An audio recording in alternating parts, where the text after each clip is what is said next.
screen here. Um,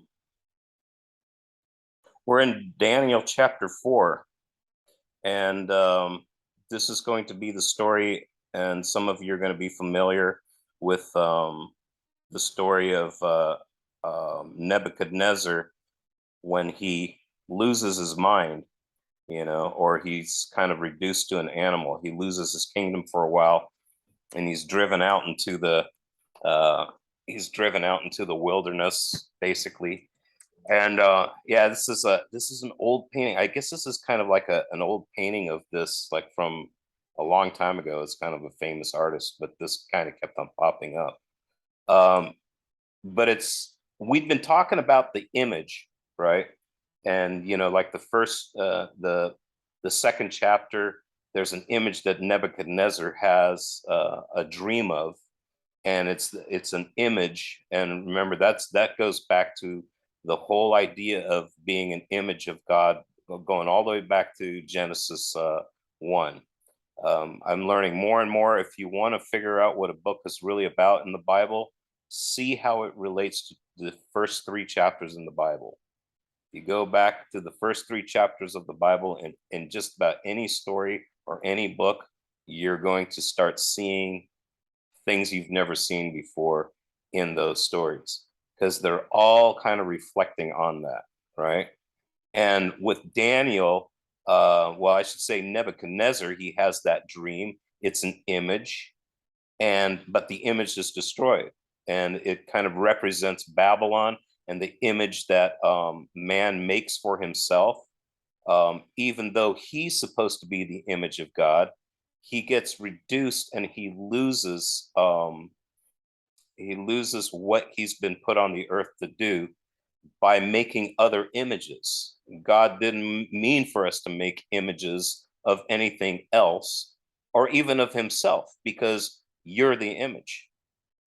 You were made in the image of God, and but the right um, position for man to be in, what man is all about, what he's made for, is to rule the earth, but under God's wisdom, God's control, and with God, with God's idea of what right and wrong is, and not make our own images. So you had that, and you remember in that dream that image gets destroyed by God's kingdom. Um, and the chapter right after that, you have Nebuchadnezzar building an image of gold, and now he's making everybody bow down to it. So there's kind of like chapters 2 and 3 kind of go together. And at first you think, wow, Nebuchadnezzar's come a long ways, at the end of chapter 2. But then he's kind of reverted back into his old ways, and now he wants everybody to worship an image that he made. And of course, Shadrach, Meshach, and Abednego, they won't do it. He throws them into the fiery furnace. They survive, and he even sees an angel inside there with them, and he brings glory to God again. So you're like, well, eventually, hopefully, this guy's going to get it. Now, what happens in this one is that he's reduced from an image. We know that man is made in the image of God, but the kind of where the story of Daniel is going, and it's kind of a theme in the scriptures, that when you have lost, what's it mean when man has lost the image of God, in the sense that he doesn't do anything God's way, or he doesn't do things God's way? Well, what happens is that, like, you're reduced to a beast, or man ends up being reduced to a beast. And of course, that's going to become a big theme in Daniel, because you're going to see images of beasts later on in the book, especially starting in chapter 7. And of course, that tracks all the way to Revelation, where you have the beast, and the mark of the beast, and those sorts of things.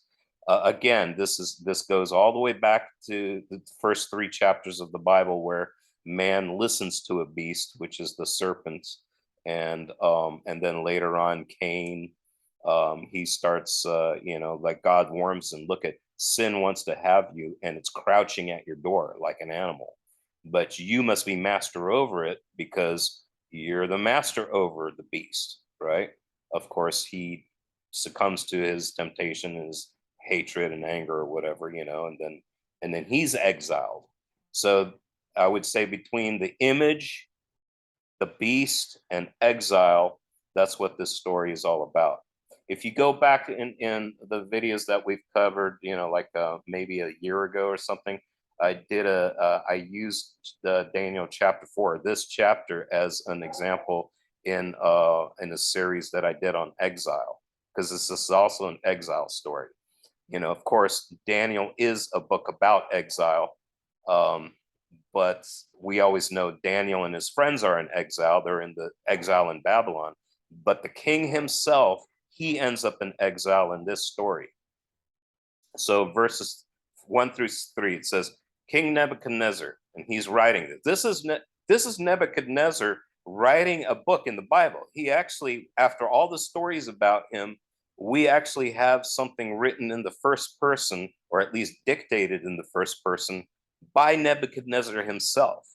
So, of all the people that actually get a book in the Bible, Nebuchadnezzar's one of them, or I should say, a chapter in the Bible. He's one of them. So that's pretty cool. So something happened to this man. King Nebuchadnezzar, to all people, nations, and languages that dwell in all the earth, peace be multiplied to you. It has seemed good to me to show the signs and wonders that the Most High God has done for me. We see again and again him calling him the Most High God, because still in Nebuchadnezzar's mind, what he's a pagan, and he thinks in terms of all these powers, these gods. But he's starting to recognize that, yeah, the Most High God, this is who is really in charge. And you'll see this kind of, he'll use that term often throughout this book and throughout this chapter. So he continues, how great are his signs, how mighty his wonders. His kingdom is an everlasting kingdom, and his dominion endures from generation to generation. This sounds like he's writing one of the Psalms, right? I want you to go back here in verse 1. It says, to all people, nations, languages that dwell in all the earth. You could say, wow, was Babylon all over the earth? And one of the things you gotta, I think what he's doing is that he knows that he's writing this for posterity, for the people that come later, that anybody can read this. We're reading this, right? So he's like, listen, all you people who dwell, nations, languages, everybody who dwells on the earth. He's writing this not just to the Babylonian kingdom, he's writing this to the world. This is his testimony to the world, for the years and centuries after him. He's got his story to tell. He says, I, Nebuchadnezzar, was at ease in my house and prospering in my palace. I saw a dream that made me afraid. I lay in bed, and the fancies and the visions of my head alarmed me. So I made a decree that all the wise men of Babylon should be brought before me, that they might make known to me the interpretation of the dream. Then the magicians, the enchanters, the Chaldeans, the astrologers came in, and I told them the dream, but they could not make known to me its interpretation. So he's back to calling all of these wise men that he was ready to kill in chapter 2. Daniel saved their butts by basically, interpreting and telling him his dream in chapter 2. But he's going to call these guys again. Um, at verse 4, I was at ease in my house and prospering in my palace. I put a note there, resting, because this is the idea. Like, if you were a king, you would conquer, but then you would rest in your dominion. So you'd order your kingdom, and then you would rest in the realm that you were governing, right? That's kind of like so that's why you have thrones, a resting place for a king. It's why you have, like the idea of rest, for God, who says, because of their unbelief, those people are not going to enter my rest. And what he's talking about is not just relaxation. He's talking about reigning and ruling from the throne room it's a picture of, like that the ancient person would have, of, you, if you want, if you're going to rule with Christ, or you're going to rule with God, that's rest, right? It's a ruling term. It's more than just, like, I it's linked to our idea of the Sabbath and taking a day off. But what it's really about in the big picture is also about, ruling an ordered creation, and enjoying the things that Eden was all about. It's So he says, so this is going to track with like Eden language. You're going to see Eden language in this whole thing. What he's going to do is, like, he's going to set up his own, he's going to show you that he had his own Eden set up, you know, but that Eden's taken away from him, or he's exiled from Eden. It's So you'll see that more and more as we go to that story. At last Daniel became before me. So of course, these enchanters and these magicians, they don't really know what's going on, and so he calls Daniel, and he goes, at last Daniel came before me. He's like, finally, Daniel, at least I know Daniel, will probably like have an interpretation for me, right? He whose name we he who was named Belteshazzar, after the name of my God, and whom the spirit of the holy, and in whom is the spirit of the holy gods. Of course, Belteshazzar has, his Nebuchadnezzar's god was, Bel, and so he named Daniel after, his own god, his pagan god that he believed in. It's kind of funny because you're going, well, is he still a pagan, or what's going on here, And then, in whom is the spirit of the holy gods? You can't get around this language. I, I was it's not the same word that you would find in Hebrew, like Elohim. It's Elohim, because remember, this was originally written in Aramaic, right? So in Aramaic, you can tell that this is plural. So in some translations, it'll say, in whom was the Spirit of God, because they want it to fit, like, well, he's kind of like, he's got a chapter in the Bible. He can't be talking about other gods or whatever.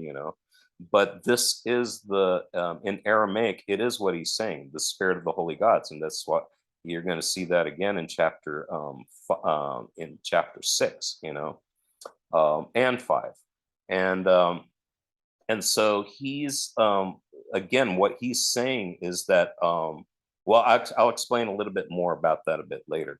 And I told him the dream. So he tells Daniel his dream. He says, "Oh, Belteshazzar, chief of the magicians, because I know that the spirit of the holy gods is in you, and that no mystery is too difficult for you, tell me the visions of my dream that I saw and their interpretation." He's still thinking that Daniel has some sort of a gift. Daniel made plain to him that I don't have the interpretations of these dreams. God has the interpretations to these dreams. The only reason I'm able to tell you this is just because God will show me, what the interpretations of this dreams. Daniel's made it very clear that it's no gift of his own that he can do this. But this is Nebuchadnezzar's point of view at that time. Verses 10 through 12, he says, "The visions of my head as I lay in bed were these. I saw, and behold, a tree in the midst of the earth, and its height was great. The tree grew and became strong, and its top reached to heaven, and it was visible to the end of the whole earth. Its leaves were beautiful, and its fruit abundant, and in it was food for all. The beasts of the field found shade under it, and the birds of heaven lived in its branches. All flesh was fed from it." So again, this is more than just his dream. This is a vision of, um, an Eden thing. What do you mean the beasts of the field and the birds of the air, and those sorts of things? Again, it goes back to Genesis 1 and 2, where man is given, dominion over the fish of the sea, the birds in the air, the beasts of the field, and and they're supposed to rule, right? So he does rule. Um, but he's also telling you a story not just of his exile and this story, but he's giving you a vision of what Babylon is, and humanity in general, right? So this is a reminder again of the Tower of Babel. So of course, Babel was, I mean, Tower of Babel was the Tower of Babylon. It's the same place, right? So the height was great; it reached to the heavens. When you read the Genesis 10 account of that, Genesis 11, you'll see that these are the same words in Hebrew that are picked out, and it's supposed to remind you of the Tower of Babel. And it's an exile story, just like the Tower of Babel story was, and it was visible to the ends of the whole earth. And so this is more than just his kingdom in Babylon. He's having this dream because it's a how would you say it? It's an archetype. It's an archetype dream that pertains to him, but it pertains to all these great kingdoms of men. He said, I saw in the visions of my head as I lay in bed, and behold, a watcher, a holy one, came down from heaven. So it's an angel, right? He proclaimed aloud and said thus, chop down the tree and lop off its branches, strip off its leaf, and scatter its fruit. Let the beasts flee from under it, and let the birds from its branches. So watcher is an expression that's only found here in the Old Testament. There's no other book from the Old Testament or the New Testament that uses the term watcher for angels. Okay, it was used by Babylonians. Babylonians referred to what we would call angels, and they would call gods, right? They would call them watchers. Not all the time. It was a word that they would use. And of course, the other place that it gets used is in the Book of Enoch, um, which is quoted by Jude, and cited by in a couple other places in the New Testament. But the Book of Enoch and Daniel, the finished version of Daniel, that appeared in the Septuagint and everything, is contemporaneous around the time of the Book of Enoch. So it's kind of like a word that was used by the Babylonians, but also by those two writers that whoever wrote the Book of Enoch and the Book of Daniel. Daniel started a long time ago, but they seem to overlap. They're the same couple 100-year time periods. So that's kind of like why it's not used that often. Here we see that it says, chop down the tree and lop off its branches, strip off its leaf, and scatter. That word scatter, again, it's the same Hebrew word that's used, I guess, for the scattering of the nations at the Tower of Babel. So you have, again, Babylon, something reaching to the heavens, but it's going to be chopped down, and you're going to have a scattering away from it. But leave the stump of its roots bound with a band of iron and bronze. So that's kind of like a picture of him being bound in some way, so limited, bound. Amid the tender grass of the field, let him be wet with the dew of heaven. Let his portion be with the beasts in the grass of the earth. Let his mind be changed from a man's, and let a beast's mind be given to him. Let 7 periods of time pass over him. So his heavenly portion, in other words, the like the part of the tree that reaches the heavens, kind of that's gone, and his authority is lost. So in the ancient world, it was seen that that authority, whether it was a king or whatever, had something to do with the heavens. Well, and Paul would say that all authority comes from above. So the overall point of view is kind of right, that heaven rules the things on earth, um, that the spiritual beings that are up there, um, and of course, God Himself, are the ones who, the power comes down from them to earth, and then, um, you know, yeah, I think what I should explain here is that there was an idea in ancient Babylon that if you were a good king, or like a successful king, that you would be pictured as a tree. And the idea was that a tree is something that's rooted in earth, but it reaches to heaven. Um, Kind of like the same idea of like mountains, or the high places. Same, yeah, same with Tower of Babel. The Tower of Babel was a ziggurat, and they were like, let's reach up into the heavens and all that kind of stuff. Yeah, land of Shinar, same place and everything. So, but if you had like a good relationship with a god or the gods or whatever, then things would go well, and you'd have all this fruit, and like everything under the tree would go well. But if you didn't, then there was something wrong with either you or the priest that you hired or whatever. It's like all this stuff. So this dream is something that he can relate to. Okay, God's giving him a dream, even though it needs interpreting. He's giving him a dream that he's going to be able to understand from his Babylonian culture and with his mindset. So, but that heavenly portion, that portion that reaches the heaven, that's gone, and his authority is lost. He's now a captive on earth. He's basically chained to earth, and he's like a band of iron and bronze, and his portion is with the beasts. So he's reduced to like an animal. So without that heaven element, the image of God, which is, like you were made in the image of God, and represent God, to creation, man's reduced to an animal.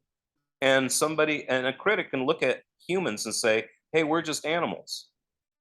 And it's kind of like, well, yeah, we're a biological being like animals are, and we function like, there's like all these similarities, and we go, well, yeah, but you've got this idea, the ability to reason or use tools or whatever to love, and it's like, and you're going, well, animals may have that in part, and what about people who are born kind of like with half a brain and don't really know that, are they not the image of God? I'll simplify the idea of the image of God. It's not an ability, it's a position. You are an image of God because that's what your identity is. Humans are identified by God. He said, my representative here on earth to rule the earth is man. It's not based on his ability. He's got more ability than the other animals. That's not the point. The point is that that's his position. That's the title God's given him, no matter how talented you are or untalented you are. No matter how dumb you are or how smart you are, it doesn't matter. You were born brain dead, you were still an image of God. That's why the scripture, that's another reason why I do not believe in abortion. It's not about like what the baby can or can't feel, or what it's developed into, or any of that. It's the identity of that baby is an image of God, period. So, well, I got on a soapbox about that. So verse 17, the decree is by the decree of the watchers. So it's the watchers who have come up with this decision that they're going to do this. Okay, the decision by the word of the holy ones, to the end that the living may know that the Most High rules the kingdom of men, and gives it to whom he will, and sets over it the lowliest of men. um, think of it, it's the meek that will inherit the earth. God, Jesus, That's one of the things he was saying. He's like the least among you is going to be the first. And if you want to be if you want to rule in my kingdom, you got to learn to serve everybody. So his rules are different than man's ideas of how to rule. You know, but so the heavenly council made this decree. Oh, here's David. It's open. Come on in. So the heavenly council made this decree. So a heavenly council, if you're not familiar with it, you find it at the beginning of Job, where the sons of God got together, and Satan's there too. Okay, it's these ruling authorities, and there's the liberation. Sons of God. That language appears otherwise elsewhere in Job. You can look it up, but it also appears. There's another scene in Second Kings. Do you remember where there's a vision. I forget who's the prophet who saw that. He saw a vision of this, and he said, "I saw the throne room of God, basically, and it's the divine council, and there's all these beings around him, right? And they're deciding." God's saying, "Okay, we got to get rid of Ahab, and we got to lure him into this battle, so he'll be defeated. And how are we going to do this?" And one spirit said one thing, another spirit said another thing, and finally one spirit comes up and he says, "I will go and being a lying word in the mouth of the prophets." And God says, "Okay, do that." And so that's how it was done. And so, of course, God makes the final decision. But the idea is that God wants to rule with his family.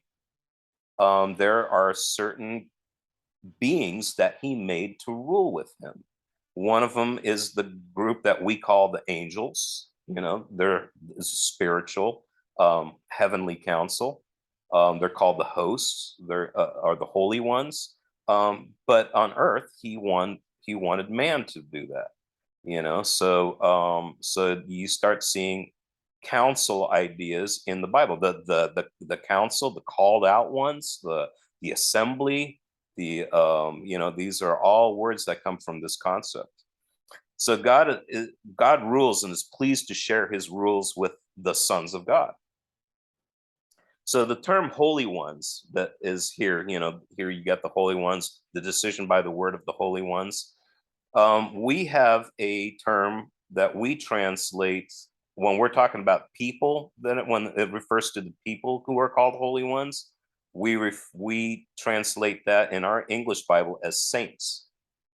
But in Hebrew and in Greek, it's just holy ones.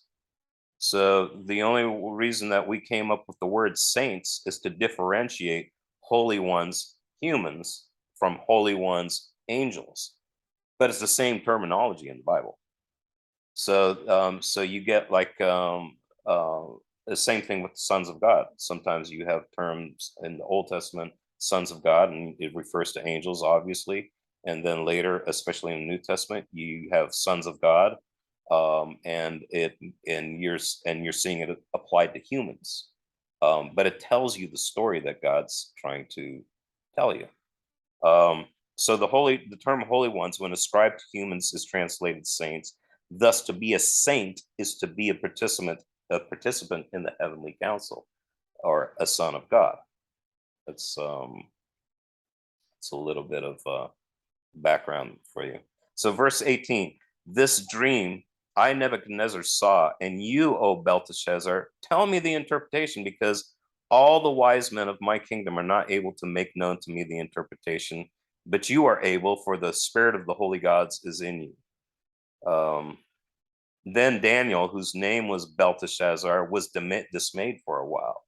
So he is bummed out, and he clams up. It appears like he doesn't want to talk, and his thoughts alarmed him. And the king answered and said, Belteshazzar, let not the dream or the interpretation alarm you. Belteshazzar answered and said, my lord, may the dream be for those who hate you, and the interpretation for your enemies. This is going to be bad news, and Daniel doesn't want to tell Nebuchadnezzar. And of course, you don't want to be the bad the bearer of bad news around a king like Nebuchadnezzar. But you also find, I think, that Daniel really had Nebuchadnezzar's best interest in heart, because he urges him to, maybe if you um, maybe if you do right and repent and change things, God will have mercy on you, and will change his mind about this. So uh, Daniel actually does try to get the king to do something where these things are not going to happen to him. So he seems to be stalling because he doesn't want to bring this bad news. He says, the tree you saw, which grew and became strong so that its top reached the heaven and it was visible to the end of the earth, whose leaves were beautiful and its fruit abundant, and in which was food for all, under which the beasts of the field found shade, and whose branches the bird of heavens lived. It is you, O king, who have grown and become strong. Your greatness has grown and reaches to heaven, and your dominion to the whole earth. This is again Eden language, right? But it's again a vision of um, more than just um, Nebuchadnezzar himself. This is man. This is the story of man. Uh, put it this way: Nebuchadnezzar is living out a story of man and his pride and his exile, and the whole thing. He becomes lesser, yeah, becoming a beast. He's the I the wisdom of the watchers and of God here is that this punishment on him is not just some random thing. Okay, it sounds random to us, like, oh, he went and like lost his mind, he was a maniac, and he crawled around in the fields or whatever, and then finally like he comes back to sanity, and then he recognizes God, right? This is a picture. They made him a living picture of what humanity's story is about. Okay, you're going to see.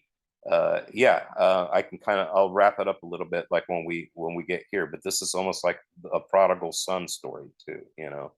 Um, so it's about more than just Nebuchadnezzar himself. It's about the kingdom of men and our pride and the way that we want to rule the earth, that we want, how we want to. So it's a vision of Eden, but it's also a loss of Eden and being exiled from Eden.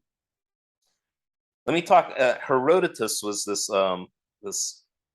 ancient historian, and he cites a couple things. He recorded a couple things about Babylon, the city. Okay, they had a wall.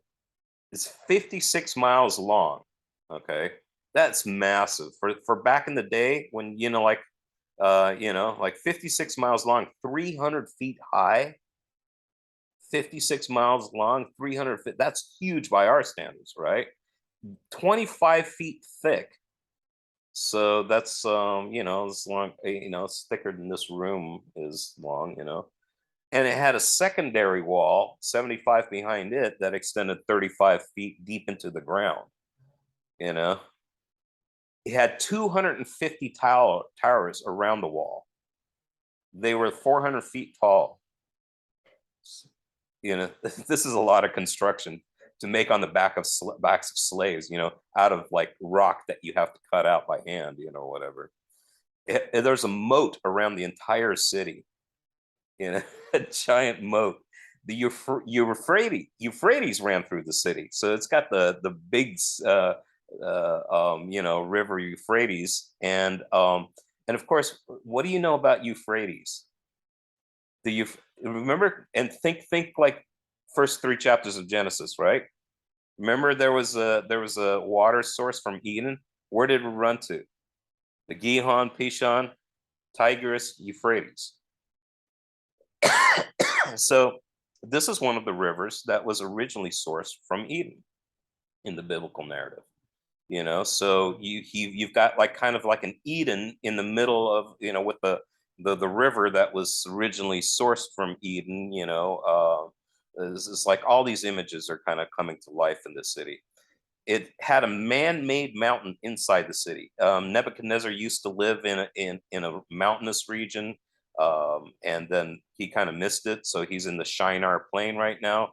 He had his slaves build him this big mountain in the middle of the city, big mountain, man-made mountain made out of like rock or whatever.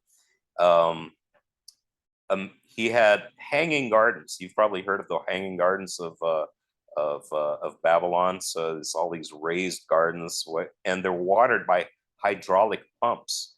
So they had like that technology, 100 brass gates around the city. There's 4 main gates, but they had 100 brass gates. 3-foot square slabs paved all the streets. So if you took 3 feet by 3 feet, chunks of rock, all the streets were paved with that.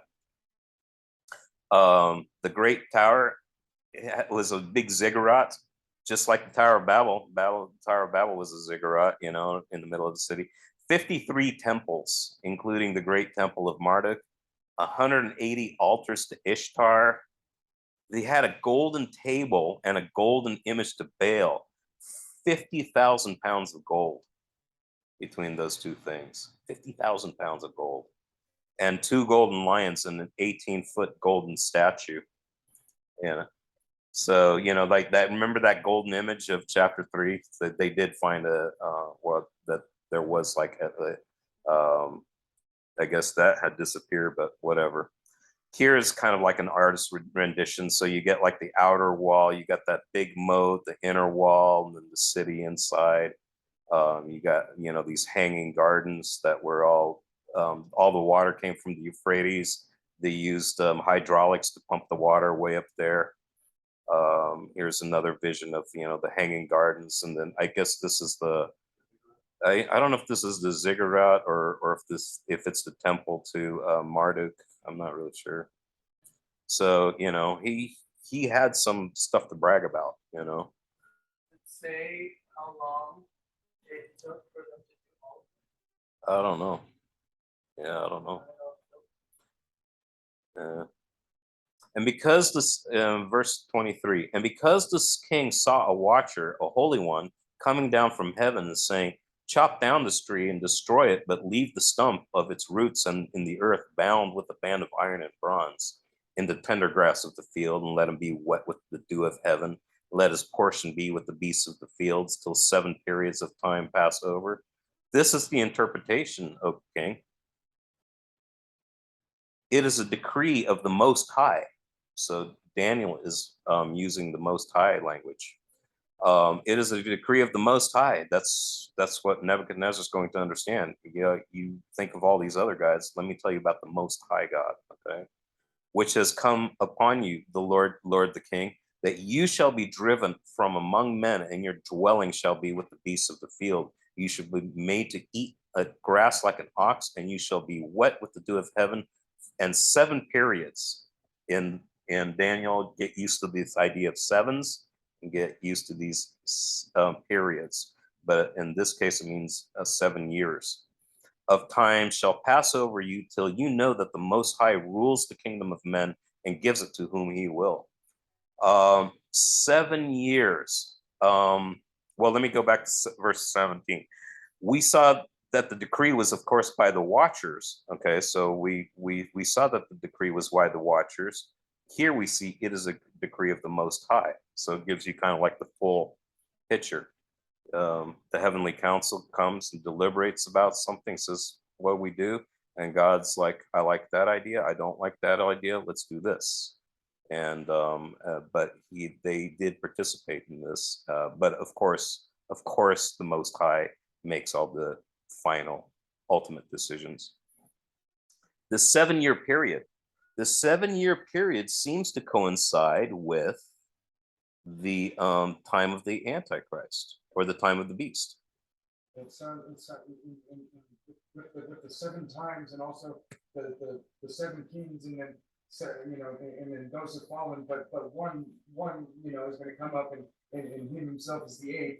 Right.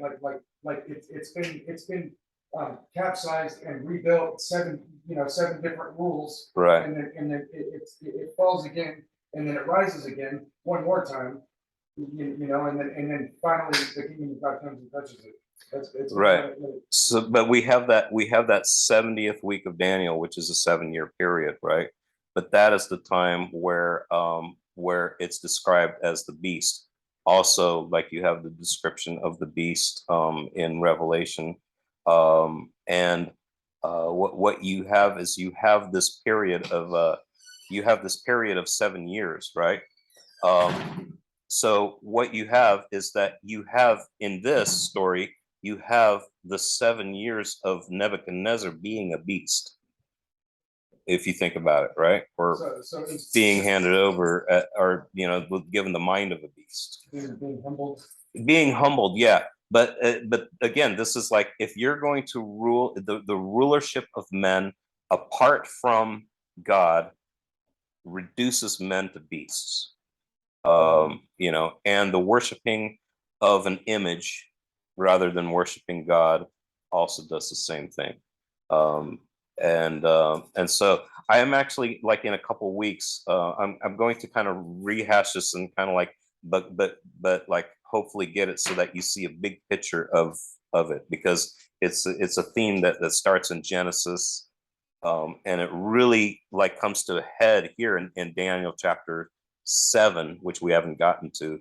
But like the Son of Man, what it really means to be human, and what restored humanity, the new humanity is going to look like, is the image restored, and away from the beast. There's a thing that's building up. In order to even understand Daniel 7, you have to piece some of these things together from the first 6 chapters. So I'm going to do that probably like either right at chapter 7 or after chapter 6. But I was going to try to do it this week, but I was thinking this is going to be too much. But we'll go through this kind of verse by verse and get a feel for it. So this 7-year period does seem to kind of coincide with the 7-year period of the beast's rule that Daniel's going to be talking about later. Dang, I need some good stuff, huh? Yeah. At verse 26, and as it was commanded to leave the stump of the roots of the tree, your kingdom shall be confirmed for you from the time that you know that heaven rules. Here, Daniel's telling him heaven rules. Again, all authority comes from above. It doesn't come from you. Therefore, O king, let my counsel be acceptable to you. Break off your sins. This is the advice Daniel's given him. Break off your sins by practicing righteousness, and your iniquities by showing mercy to the oppressed, that there may perhaps be a lengthening of your prosperity. Is he saying that to King Nebuchadnezzar? He's saying that to King Nebuchadnezzar, and he's not saying, break off your, this bad habit and that bad. What he's most concerned about right here is how Nebuchadnezzar's ruling. He's like, yeah, he's like, turn around this oppression. He's using slaves, and he's got oppressed people and all this kind of stuff. He's saying, the big thing for Daniel here is like, watch how you rule. Are you an oppressive kingdom? Are you a tyrant? Because that's the issue with the beast in any of these human kingdoms, is that they become oppressive. Babylon is always about oppression. When man's organization to rule without or against God always ends up in oppression of some kind. All the atheistic dictators. 20th century was like such a big, a display of that. Now we want to try to re-implement those things. I don't think it's going to work out, right? You take a godless point of view, and you're going to end up with oppression. But he says, your sins, your iniquities, turn them around. Maybe God will have mercy on you if you show mercy to the oppressed. Think about that. So heaven rules, God ruling with his holy ones. He's not just saying that it's God ruling with his heavenly authorities. And then yeah, David realizes that God cares about justice on the earth, how man rules things. All this came upon Nebuchadnezzar at the end of 12 months. So 1 year later, he was walking on the roof of the royal palace in Babylon, and the king answered and said, "Is not this great Babylon, which I have built by my power as a royal residence for the glory of my majesty?" While the words were still in the king's mouth, there fell a voice from heaven. "O King Nebuchadnezzar, to you it is spoken. The kingdom has departed from you, and you shall be driven from among men, and your dwelling shall be with the beasts of the field. You shall be made to eat at grass like an ox, and 7 periods of time shall pass over you until you know that the Most High rules the kingdom of men and gives it to whom he will." Immediately the word was fulfilled against Nebuchadnezzar. He was driven from among men and ate grass like an ox. His body was wet with the dew of heaven, and his hair grew as long as an eagle's feathers, and his nails were like birds' claws. This whole idea of like eagles, you're going to see this in chapter 7 too, where the feathers are plucked off of one of the beasts, which represents Babylon, and he's given a man's heart and made to stand upright like a man, and so because he is restored not just to being the powerful beast, he's restored to actually having a heart of a man in the first place. What that In looked that like, vision. when he's on the roof, royal robes, probably had people around him, and all of a sudden, like, did he just start crawling on all fours? Did they kick him out of the palace? Did he just Yeah, like pulled what out? he was. So it says here he was driven, right? And I'm thinking, Yeah, it's so weird. who was? I don't think that like they had, like the nerve to drive him You away. think he's, like, I some think it kind was of like, depression kinda, or oh, I depression? think it was like no, it was like it was like yeah, it kind of like a troubling angel from the Lord was on Saul, and Like it's just an Oh, the invisible, tor- like the he tormenting can spirit? see an yeah, angel there with a tormenting sword, spirit. like poking him, and no one else Yeah, can see. you know, so like this is the decree of the Watchers, and they know how they're going to do this. But the other, but whenever you see a judgment in the Bible, it's always goes hand in hand with something that you're handed over to, um, Like if you want because of your like something that like uh, either like a natural thing. So like if you look at what the story is, it's like he's handed over to the mind of a beast.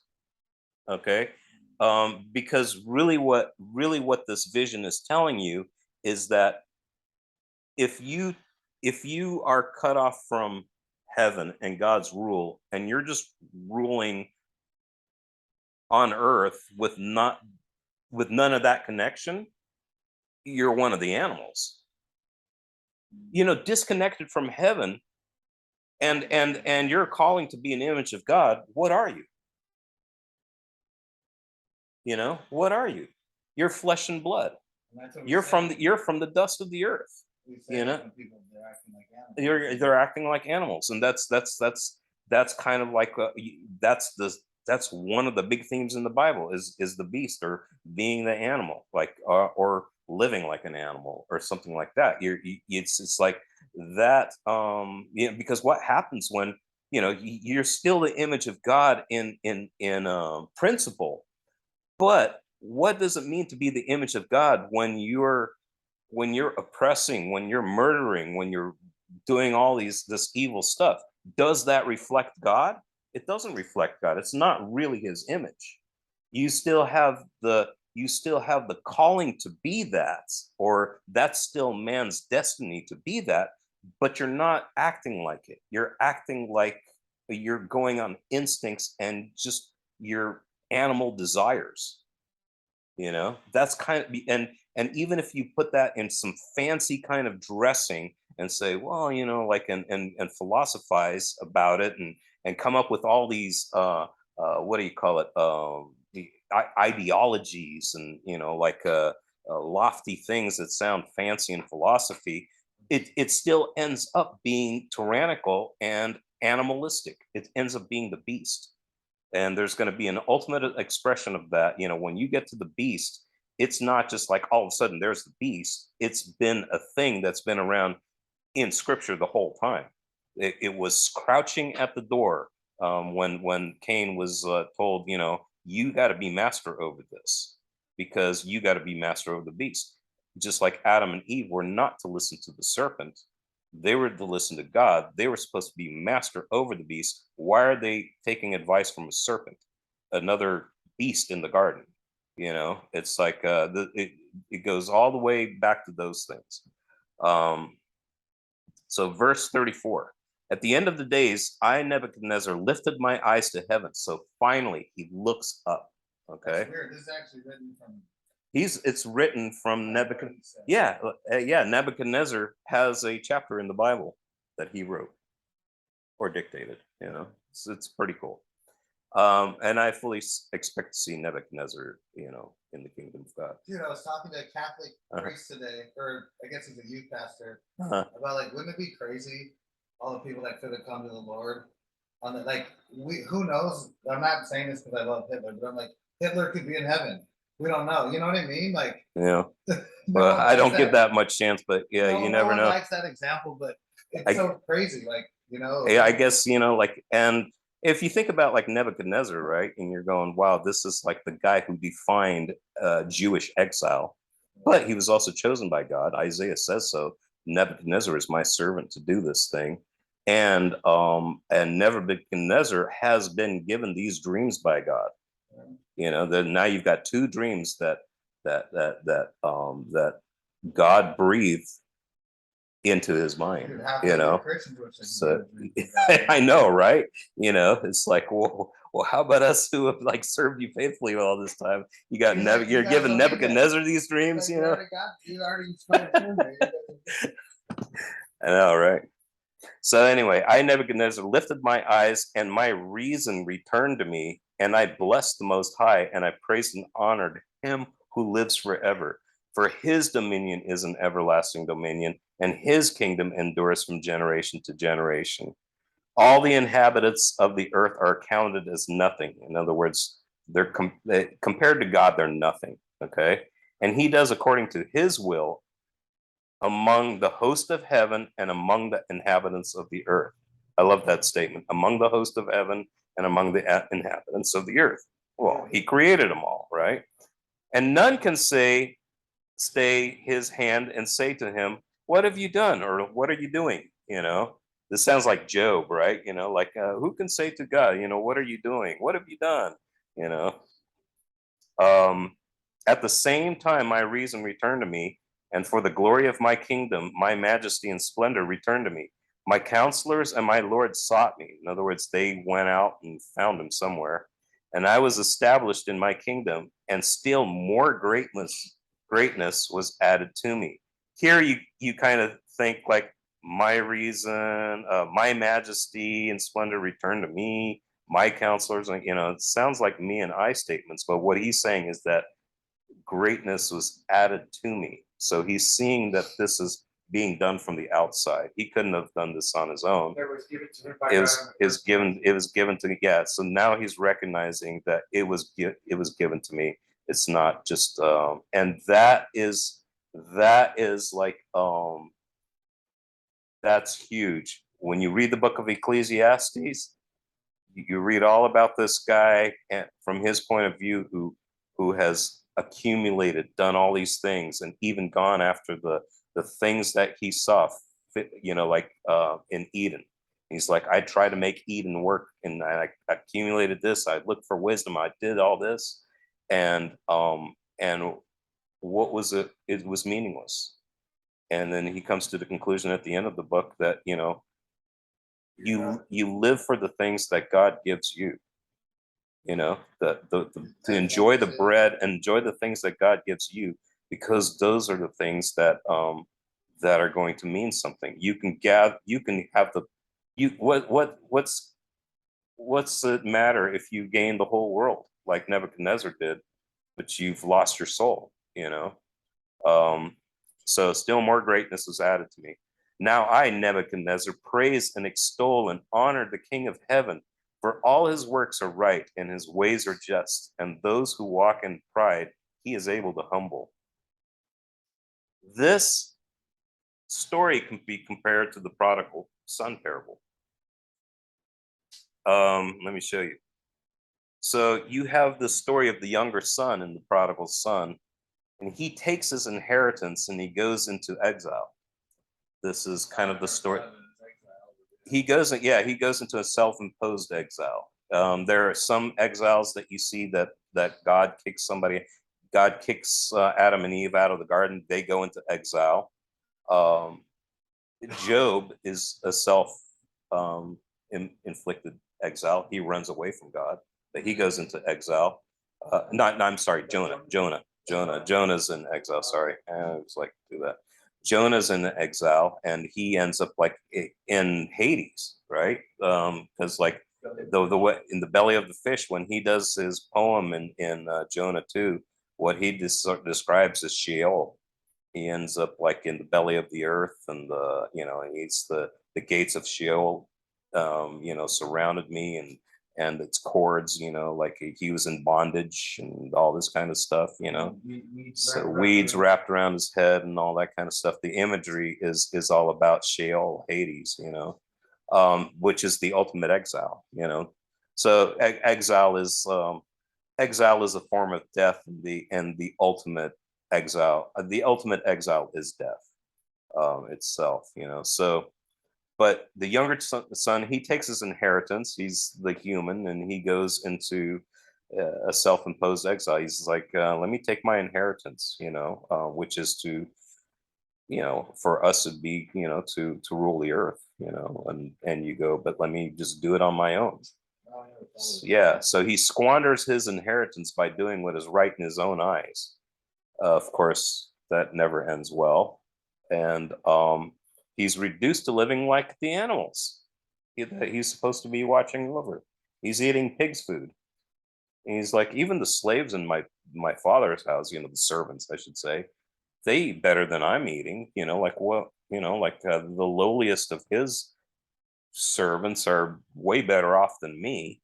Maybe I'll go back and see if he'll take me back, at least as a servant. And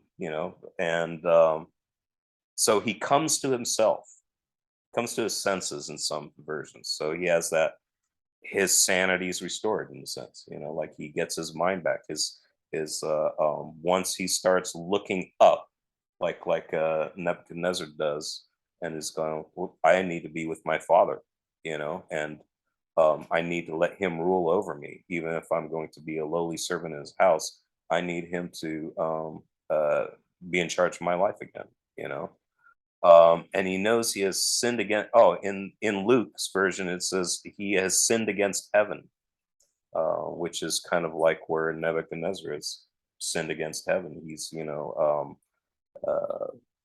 heaven has made its decree on Nebuchadnezzar, saying, he needs to understand, like who he is and who he isn't. So he sinned against heaven and the Father. And not only is he restored to the household, but he's given the authority as a son.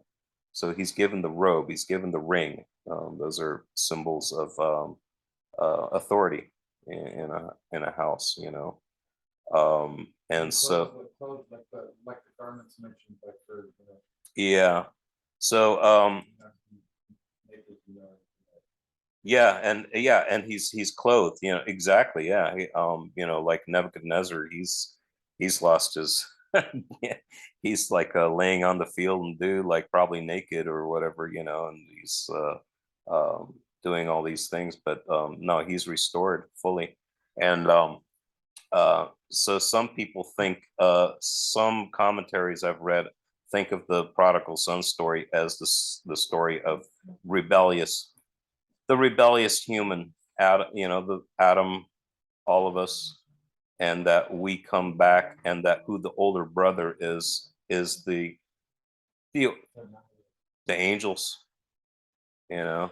So most people would interpret it as like it being the Pharisees or whatever, or whatever. But I'm like, I don't know, the Pharisees, God was calling them, I mean, Jesus was calling them, sons of Satan and stuff, or Dude, you're of your father, the devil.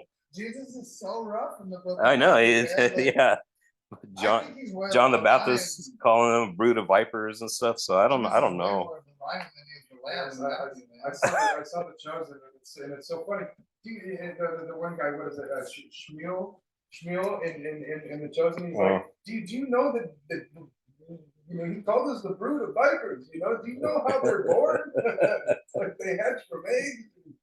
It's like, I don't know, they explained it, it was just funny, Shmuel. Shmuel. In the Chosen series, it's just funny how he explained it. Yeah.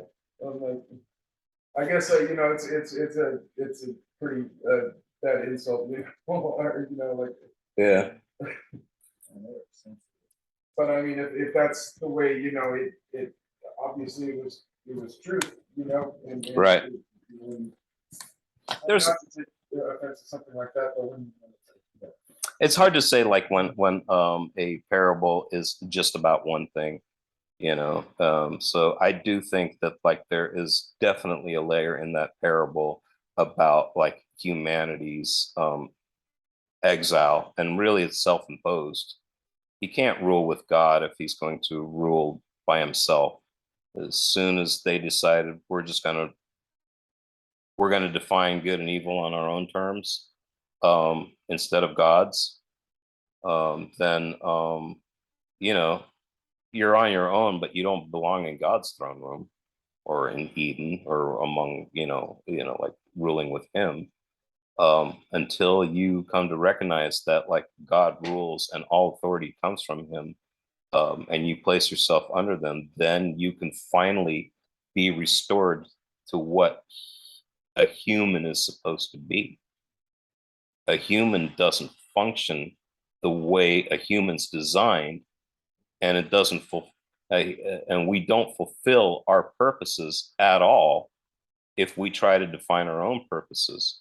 But with God's rule, all those things are fulfilled, and you can build an Eden like Nebuchadnezzar did, and have all this thing, but it means nothing, and it can crumble, and God can wipe it out at any time, or remove you from it. But when he acknowledged God and ruled from then, he was not only restored, but he had a greater kingdom than he did before then. There's another remembrance of when Job, he lost everything. Yeah. And then at the end of the book of Job, he's like, yeah, he totally humbled himself, and then he was restored. What is it? Twice as much as he had before. right. And it was all like it's like the testing grounds of our lives. We go through tribulations and stuff. Throughout it's like the parable of the sower. The seed is the word of God sown in a person's heart, and then you see these different outcomes of its growth in a person's life. And I kind of come to the understanding that each of us, every follower of Christ, every believer in Christ is going to be tested in that respect at some point in their lives, and it's about overcoming that. Just like Cain was said, you should rule over it, and it's about overcoming those trials so that you can be a tree bearing fruit and not be choked out by things of the world and and give up because of trials, the heat of the trials and tribulations, that we may face at one point. Right. Yeah. And then also, and then like very tree bearing fruit. It's back to Eden, and the seed, all these things. It's funny, I didn't know this, but apparently, like in that first chapter where Daniel and his friends are like first showing up to Babylon or whatever, and it says that they were from they remember they're from the royal line. They're actually from the royal line. It actually from David's line. Right? They're from David's line, right? So they're from Judah, and they were from so you're thinking, and the word there is seed. So they are seed. Um, and um, and there's something there that I kind of missed in the first chapter where they are seed, and that word seed is like, like when in going back to the Garden of Eden, you have the seed bearing fruit, right? And that's what Eve looks at when she sees the tree of the knowledge of good and evil.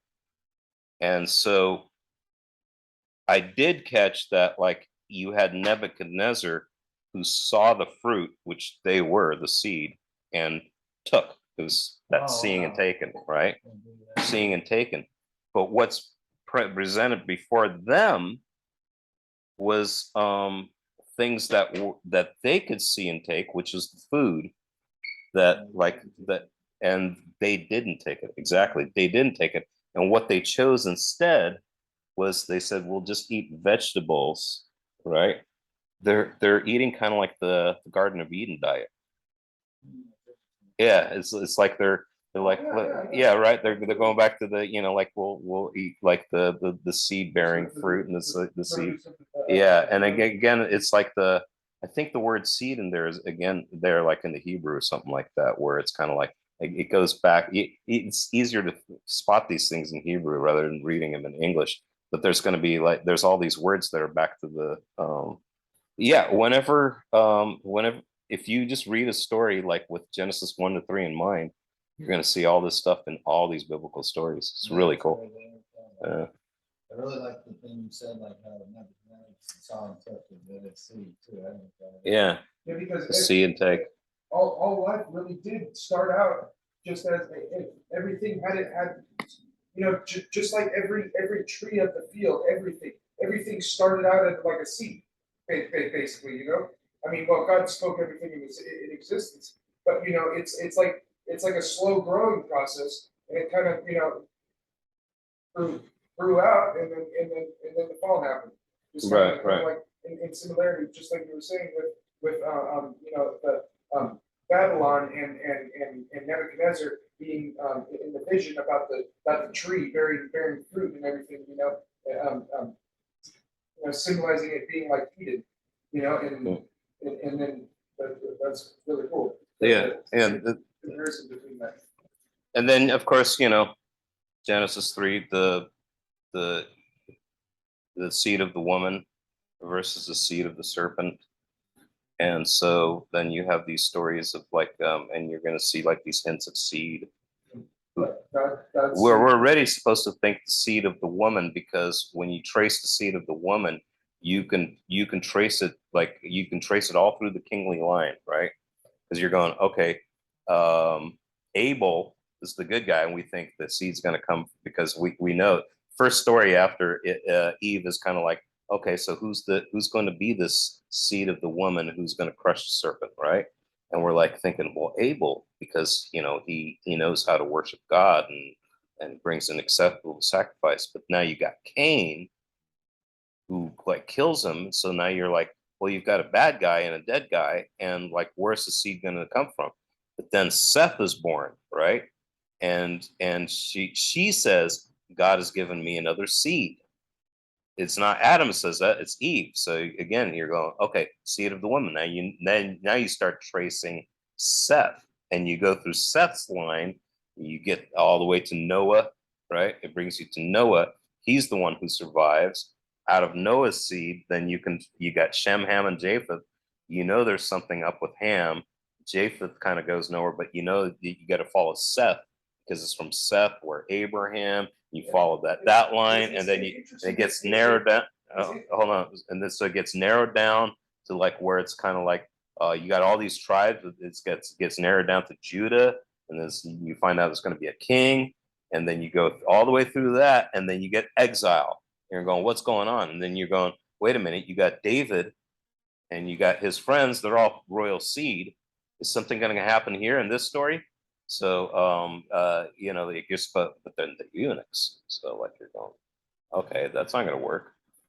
So, like, it's always like, this always kind of like, okay, where this. So that's why it's important to trace the seed all the way to Christ.